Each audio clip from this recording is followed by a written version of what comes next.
Welcome to சிரியாஸ் garden. இன்னைக்கு திவ்ய தேசம் 5 திருக்கரம்பனூர் பற்றி பார்க்கலாம். இந்த கோவிலும் திருச்சி பக்கத்தில் ஸ்ரீரங்கத்திலிருந்து வடக்கு பக்கத்தில் 2 கிலோமீட்டர் தொலைவில் உள்ளது. புருஷோத்தம பெருமாள் திருக்கோவில், உத்தமர் கோவில்னு அழைப்பாங்க. இந்த கோவிலில் கடம்ப மரங்கள் அதிகம் இருந்தால கடம்பனூர் என வழங்கப்பெற்றது. அதுவே கரம்பனூர் எனவும் திருக்கரம்பனூர் எனவும் ஆயிற்று. தல விருட்சம் கதலி வாழை மரம், தீர்த்தம் கதம்ப தீர்த்தம். இதுவும் 1000-2000 வருடங்களுக்கு முந்தின கோவில். இந்த கோவிலில் திருமால், ஈசன், அப்புறம் பிரம்மா 3 பேரும் தம்பதி தேவியர்களுடன் தம்பதி சமேதராக ஒரே இடத்துல அருள் பாலிக்கிறாங்க. அது ரொம்ப விசேஷமான தலமாகும். மூலவர் புருஷோத்தமன், தாயார் பூர்ணவள்ளி, சௌந்தரிய பார்வதி. இந்த கோயிலிலும் பெருமாள் சயன கோலத்திலேயே அருள் பாலிக்கிறார். இந்த கோவில் உத்தமர் கோவிலும் அழைப்பாங்க. காரணம் கணவனும் மனைவியும் இல்லற வாழ்க்கையில் சேர்ந்து வாழ்வதற்கு இணக்கமாக வாழ்பவர்களை உத்தமர் என்பர்.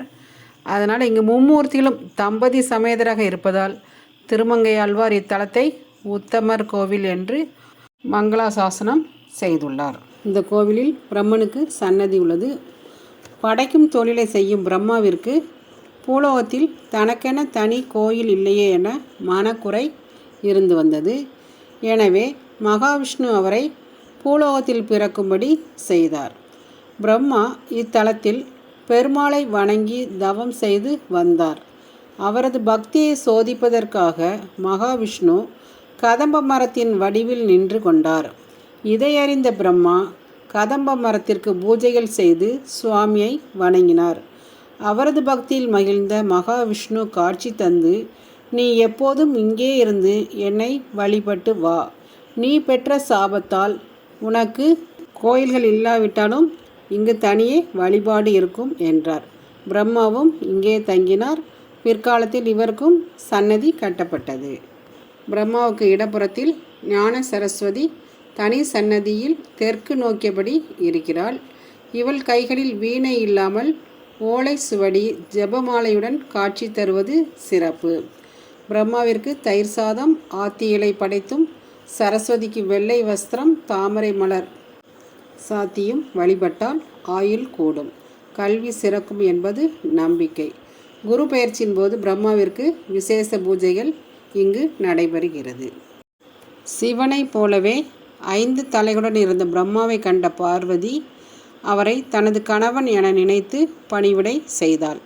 இதை கண்ட சிவன் குழப்பம் வராமல் இருக்க பிரம்மாவின் ஒரு தலையை மட்டும் கிள்ளி எடுத்தார். இதனால் சிவனுக்கு பிரம்மஹத்தி தோஷம் பிடித்ததோடு பிரம்மாவின் கபாலமும் அவரது கையில் ஒட்டி கொண்டது.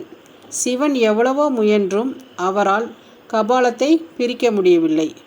அவருக்கு படைக்கப்பட்ட உணவுகள் அனைத்தையும் கபாலமே எடுத்துக்கொண்டது. எவ்வளவு உணவு இட்டாலும் கபாலம் மட்டும் நிறையவே இல்லை. பிச்சை பாத்திரமாக ஏந்தி கொண்டு பிச்சாடனார் வேடத்தில் பூலோகம் பல தலங்களுக்கும் சென்றார். அவர் இத்தலத்திற்கு வந்தபோதுதான் பெருமாள் சிவனின் பாத்திரத்தில் பிச்சையிடும்படி மகாலட்சுமியிடம் கூறினார். அவளும் கபாலத்தில் பிச்சையிடவே அது பூரணமாக நிரம்பி சிவனின் பசியை நீக்கியது. இதனால் தாயார் பூர்ணவள்ளி என்ற பெயருடனும் பெற்றாள். மகாவிஷ்ணுவும் பள்ளி கொண்ட கோலத்தில் சிவனுக்கு காட்சி கொடுத்தார். உலகிலேயே 7 குரு பகவான்களை கொண்டு விளங்கும் திருக்கோயிலும் இதுதான்.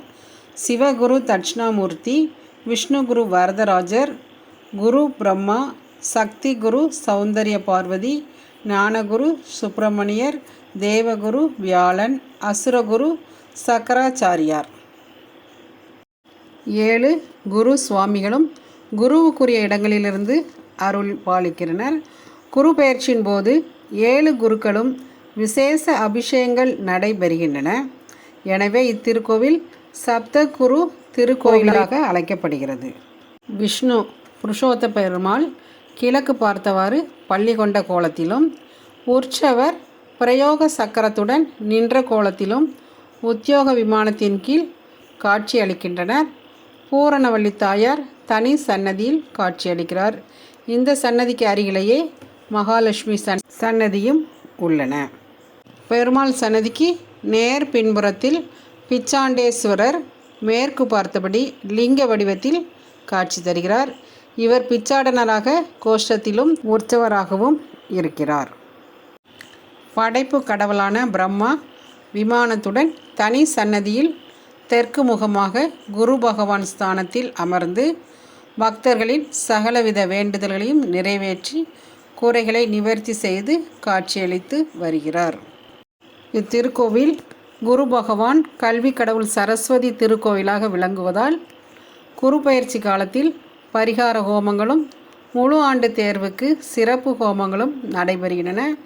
இக்கோவிலில் சனி பகவான் குரு காலபைரவர் பிச்சாண்டேஸ்வரரின் நேரடி பார்வையிலும் மகாலிங்கத்திற்கும் மகா கணபதிக்கும் நடுவில் கிழக்கு திசையில் அனுக்கிரக மூர்த்தியாக காட்சி தருகிறார். இதனால் இக்கோவிலில் சனி பெயர்ச்சி விசேஷமானதாகும். இக்காலத்தில் சிறப்பு ஹோமங்கள் நடைபெறுகின்றன. மும்மூர்த்திகளும் ஒரே ஸ்தலத்தில் அருள் பாலிக்கும் திருக்கோவில் ஆகும். நன்றி, வணக்கம். அடுத்து திவ்ய தேசம் 6 திருவெள்ளரை அடுத்த வீடியோவில் பார்க்கலாம். தேங்க்யூ. சிரியாஸ் கார்டன், சுந்தரி செல்வம். தேங்க்யூ.